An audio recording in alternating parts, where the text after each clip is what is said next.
ભાગવત કથા અથવા રામકથા ના માધ્યમથી સારા વિચારો આપણે લોકો સુધી કઈ રીતે પહોંચાડી શકીએ? અને આજે સમાજને સૌથી વધારે જે વસ્તુની જરૂર હોય તો એ વિચારોની જરૂર છે, સદવિચારોની.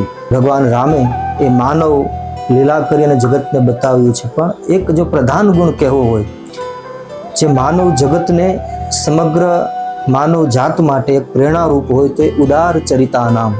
આજની યુવા ઝેનઝી પેઢી જે આ બધા વિષયોથી દૂર રહે છે, તો એના માટે એને પણ આ પ્રત્યે આકર્ષવા માટે આપના તરફથી શું આગામી આયોજનો છે? લોકો રામાયણ અને ગીતાથી દૂર રહ્યા છે.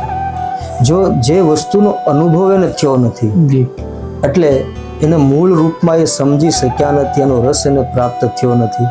એ રામાયણ અને ગીતાના વિચારો જ આપણને સામાજિક, રાજકીય કે ધાર્મિક દરેક પ્રકારની સમસ્યાઓથી આપણને એ મુક્ત કરાવશે.